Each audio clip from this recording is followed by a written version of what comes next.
For Dave, for Wide Eye, for the Bazookies, for hosting this, for having us all here. And as you can see through the documentary, the science is really at the core, you could say, asking the questions, examining maybe what some don't want examined.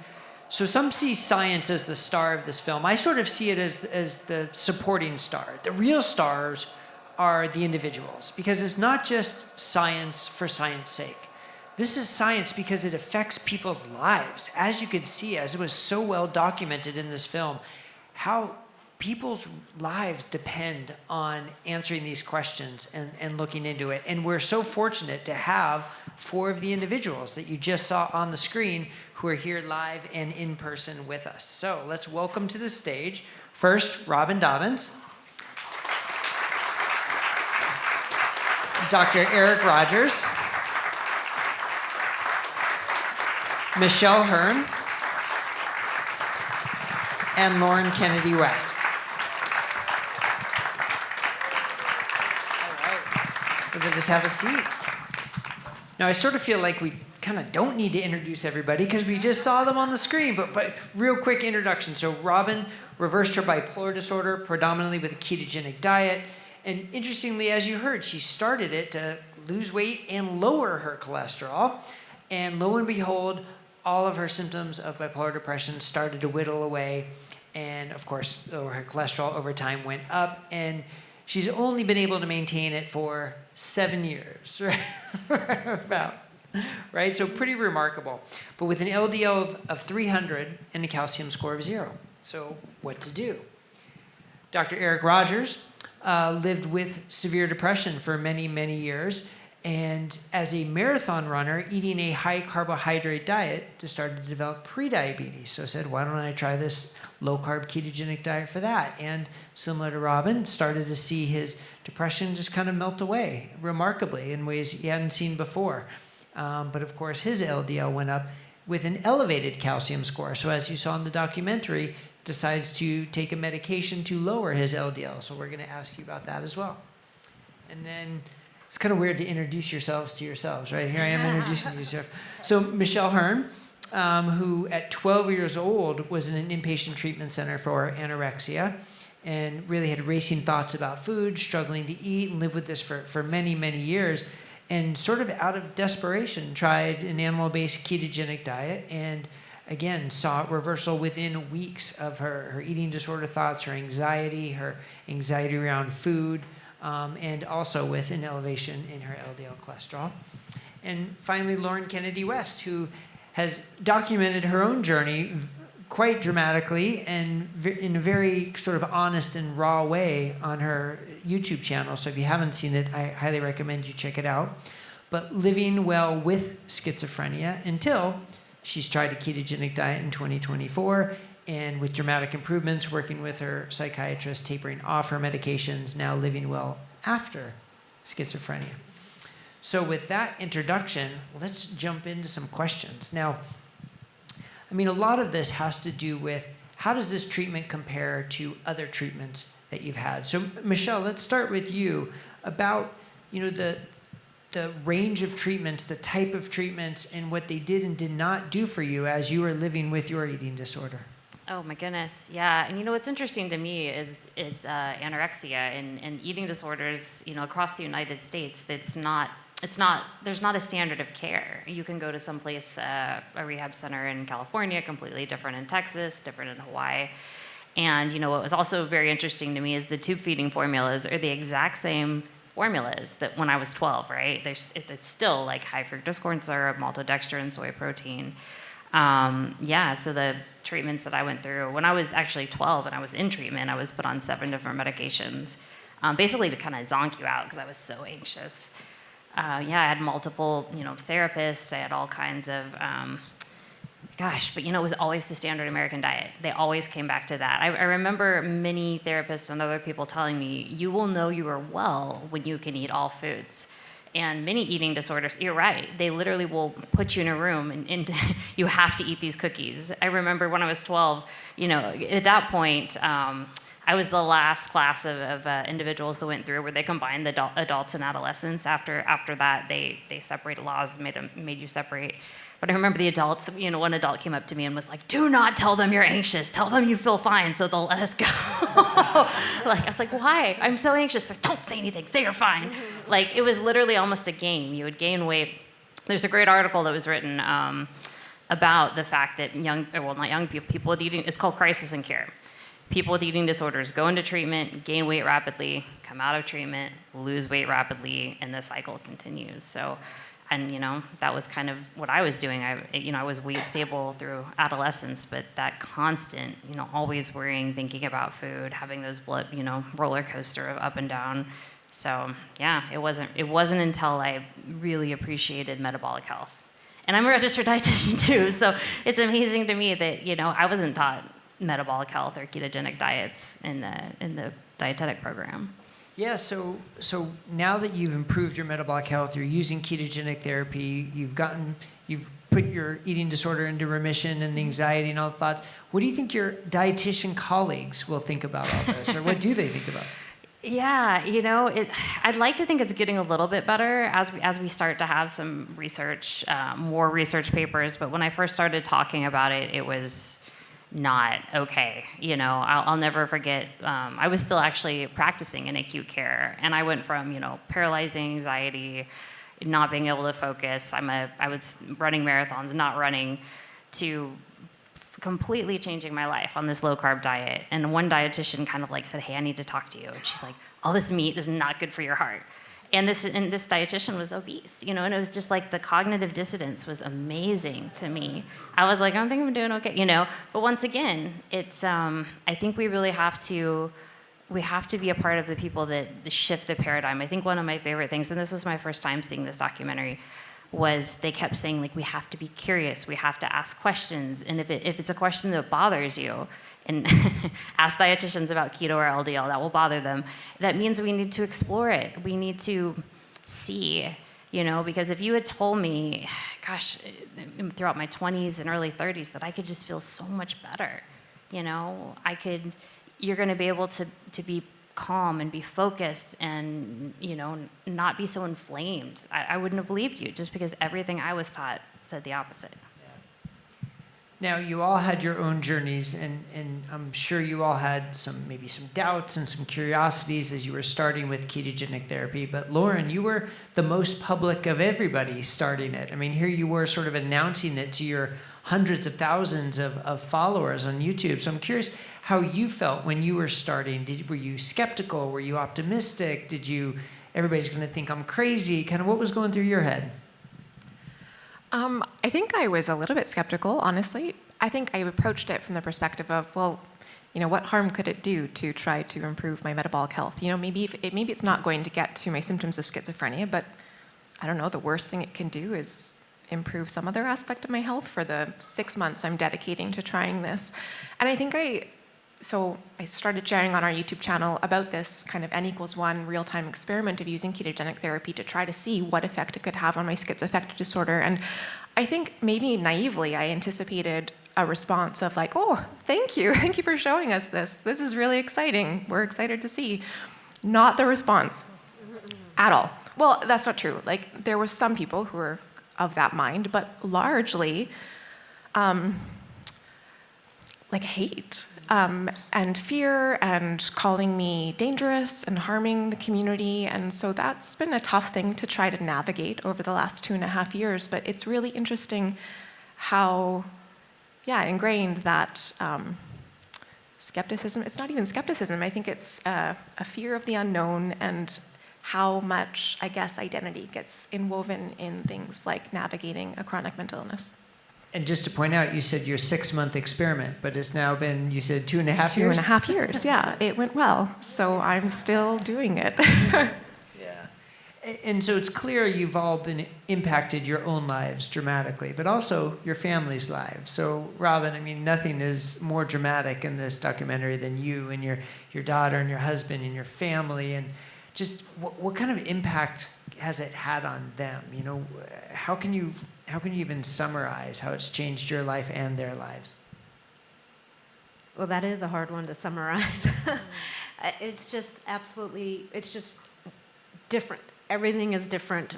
Before, when I was really ill, I didn't really participate in anything that was going on. We were doing the bare minimum tasks, get you to school, feed you, make sure your homework is done, get you to bed. Just pretty regimented, actually.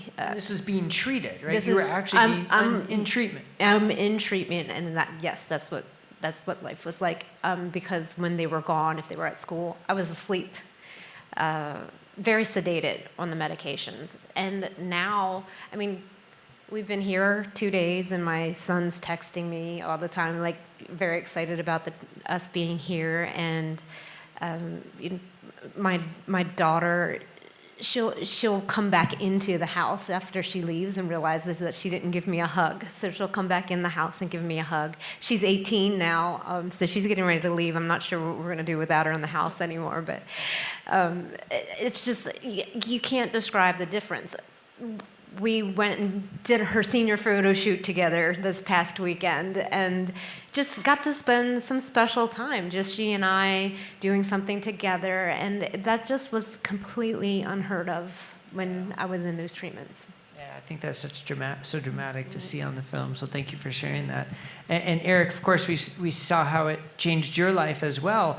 But you present sort of maybe what some people don't expect, right? LDL goes up, and maybe we're learning that that's not important. But it seems like there's this kind of false dichotomy that, like, oh, you don't have to treat it. Treating it's bad. We don't want to treat LDL, but you chose to. So maybe it's not such a dichotomy. Help us, like, go through your reasoning, right? Well, I think watching the movie helps me each time I watch it. Because right after I say I choose to lower my LDL, I see Budoff and Agustin saying what they said. So yeah, there's not a lot of evidence in the situation I'm in with high CAC and a lean mass hyperresponder. And so if I can lower it without having side effects is what I'm doing, why not do that? Yeah. And if someone said you had to stop the diet because of your I can't stop the diet. No. And actually, that's interesting. Were you all told at some point to stop the diet or to consider stopping the diet? I wasn't, no. They knew better? They're disinterested. Yeah. They're not interested in, my doctors aren't interested in the diet. Yeah. But I want to say how I found it, if that's okay. I'm sorry? How I found keto. Oh, please. So I'd had mild depression, and it would be years where I were pretty good, and then you would have extreme lows. I learned on the way over here that sometimes that's called double depression. That's not better. So they got progressively worse. And then the very last one, I actually lost interest in eating. So I started losing weight accidentally, and I got just a fraction better. And then I went to the bookstore and I said, well, let's at least not gain all the weight back. And I saw an article in Psychology Today with Dr. Reed going to a conference. And I went to that conference. She sat with me. And we heard Dr. Palmer discuss a patient who stopped hearing voices because of the keto diet.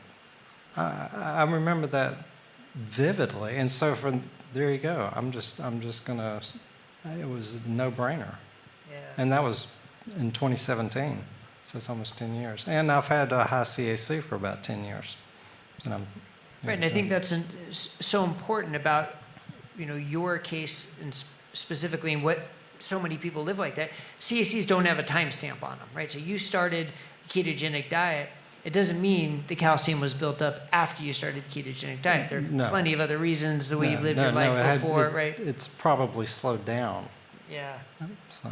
Yeah, but it doesn't have to be either you're on the ketogenic diet or you're not, your LDL's high or it's not. You can do both. You can have high LDL and treat it. You can be on the ketogenic diet and treat your LDL if that's appropriate, right? So I think that's important to highlight. But the science is teaching us so much more. So are you comfortable with your LDL, Robyn? I don't even think about my LDL on a normal basis. So yes, I'm comfortable with the decision I've made. Yeah.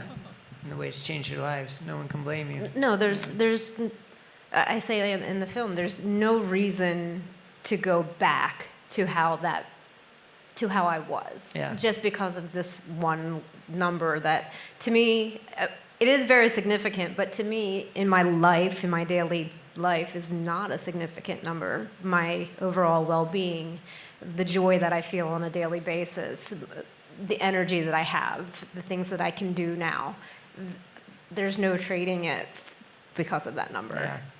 Like Dr. Unwin said, like, Right. okay, if it's going to shorten my time, then I'm okay with that because of how I feel now. But it sounds so pleasant when she says it with her British accent. Exactly. I didn't know how to say it the way she said it, but yes. Now, one of the other issues with the ketogenic diet is some physicians, well-meaning physicians or dietitians might say, yeah, it might help, but gosh, it's just so hard to do and nobody can stick with it. So Lauren, we've seen your husband and your young children here. You know, how do you stick to it with a family, and what's it like? You know, I get that question so much, like how it's so hard. How do you do it? It's not that hard. I feel kind of bad giving that answer, like they're wanting it to be hard. It's not. I think maybe the hardest thing is that we haven't changed how our kids eat yet. We have 3 kids. And my husband switched to the ketogenic diet with me when I tried this, but we haven't switched our kids' diet. And at first, yeah, that was a little bit challenging, more from like a time consumption perspective of preparing multiple meals every time. But it hasn't been super hard. And maybe the hardest element is, I think, coming to terms with what we're feeding our kids, which is really just what's socially acceptable and what we used to eat too. But I think having gone through this experience myself of benefiting from changing my diet, it doesn't feel good to, know how we're feeding our kids, even though that is very much what's socially accepted. And honestly, that's maybe the hardest thing, is trying to figure out, okay, well, what does it mean to look after myself and my family within the context of how our society is structured? Yeah. Yeah, I think it's hard because they're telling us it's supposed to be hard. Right. And I think that's the only thing. Like, if we keep putting it out in the world that this is hard, nobody else will try it. It's not hard. Except for maybe in a social situation, like you said, but it's not. You just make the decision not to eat these things, and you can't turn around all of the things that get better. And once that happens, so give it like 2 weeks. Once that happens, you don't ask any questions anymore. Just keep going. Yeah. And it's clear that you've all had incredible mental health benefits. But the rest of life changes too. So Michelle, I'm really curious from an athletic perspective. Mm-hmm. I mean, your story is pretty dramatic. Can you give us a little bit about your athletics and sort of how they were suffering and how they changed? Yeah, and just to piggyback too off hard is so relative. Having worked in acute care, like changing your eating is hard. I'm like, well, losing a leg from type 2 diabetes, going to dialysis, anyway. Let's talk about something happier. So I was a competitive marathon runner. I really wanted to qualify for the Olympic trials in the marathon back in 2020. And to do that at that time, you had to run 2 hours and 48 minutes. And my fastest time was 2:54. So I was training really hard. I was following a super high carbohydrate diet. And I just all of a sudden was having a lot of pain, and fatigue. You get your iron checked. Everything was fine. And I just couldn't explain it. I was having panic attacks.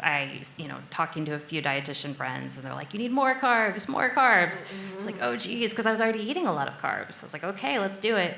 And as you can imagine, that didn't go particularly well. I remember driving to work, and I started sweating, like cold sweats, and I had to pull over. And I didn't understand at the time. I was having rebound hypoglycemia. I was having so many carbs. I was just spiking my blood sugar and crashing. And, kind of had that come to Jesus moment where I just decided I wasn't going to do it anymore. I'm 36 at the time. I'm not going to run. And I just intuitively knew, and I think a lot of us probably intuitively know, something is really wrong. And so if I'm not going to run, why don't I eat less carbohydrates? Let's try a low carb diet and a ketogenic diet. And as you can imagine, someone with a history of eating disorder, you go to your spouse and are like, hey, I'm going to do this. I'm not going to eat carbs. We thought about it. It didn't, but she was like, all right, whatever. You're going to quit. And, nobody told me, like, drink a lot of water, take electrolytes. So those first few days going from 500 grams of carbs to 0 were kind of rough, Came home with a headache. How's that low-carb diet going? It's great. But no, once I got past, like, the first few days, I just amazed by how much better I felt. But anyway, let's fast forward. After about a month of doing really low carb, I was just home more. Because, when you're marathon training, you're gone. And so my partner was like, you should go for a run. You should go try. And I was kind of scared because I hadn't run in over a month. But I was like, you know what? Let's go. Put my shoes on. Go run 10 or 15 minutes. And I ran for an hour, and I felt really good. And so, Corinne, my wife, was like, oh my gosh, this is great. You're going to be a recreational runner. We're going to all take pictures. You'll go to the trails. And I was like, what if I could run ultra marathons? So instead of running a marathon, an ultra is anything above 26 miles. And so, she's such a good sport. And of course, COVID hit during that time. So, I signed up for a race. I had a coach. I got canceled. I signed up for another race. I got canceled. And then finally, on November 20th, 2020, I did my first race. And I won. It was 6 hours. I ran a little over 44 miles. On a low-carb diet. So it's been pretty incredible. It's been quite the journey. And I work with a coach. He was formerly a very low carbohydrate athlete. So I do use carbohydrates strategically in my running. I'm not a zero carb athlete, but being able to oxidize fat for fuel has just been a game changer.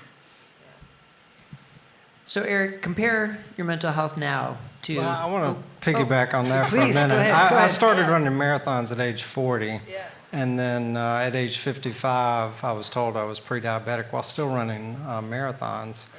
And that's when I started learning about diet. But then I did 2 marathons, keto, fasted, water and electrolytes only, and no wall. So I just wanted to throw that in. But what was your question again?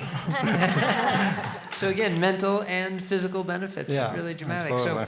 So if your treatment, this keto treatment, were a pill, what do you think? You think people would be prescribing it? Of course. There's the side effects are you lose weight and your blood pressure goes down, and oh, by the way, your mental illness gets better.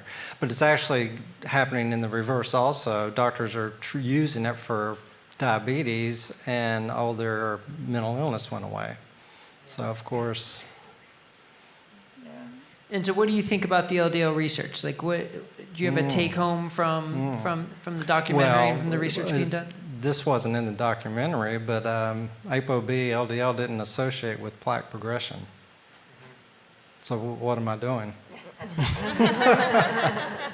Right. And so, you are a cardiologist. Yeah. So I mean, my 2 cents is this is how science starts, right? I mean, Fair. It doesn't answer all the questions. It's going to ask more questions than it answers. But Early it's days. a question that nobody was asking. Like, how could nobody be asking this? With you 4, the way you're living your lives, how could nobody be curious to say, like, wow, well, I wonder if it really means what we think it means, considering how much you've transformed your lives. It's not just not curious, it's also suppression. They don't want anybody to know that this is possible. But I also like what I heard some cardiologists say, treat the disease, not the lab number. Yeah, That's fair. I like how Dave said it's almost as if the LDL is the disease, Correct. right? How he said that in the film, right? Well, this has been great. I think we're running out of time here, so we do need to wrap up. I want to thank you all so much for sharing your stories with the documentary and for being here live and in person to share your stories. And I'm sure people will want to ask you more questions throughout the evening. So thank you so much. Bret. Oh, Bret. yes, Jan. Share with people the studies we have coming out, the needs for present on this, and I realize we have representatives of each disease that we have really important research coming out very soon. Oh, okay. Yes, so there are a number of funded studies that are coming out very soon. One being anorexia, Dr. Guido Frank doing a study from UCSD. He did a pilot study, so we expect to see that published very soon. And there are so many ongoing trials. Actually, plug metabolicmind.org. You can go to our science page where you can see all the ongoing trials, all the published trials. We really try and make the science really visible for everybody, and our Think Smart page where people are sharing, like you are sharing their personal experiences, so you can learn about the science and the personal nature of it. Yeah. All right. Well, good. Thank you so much.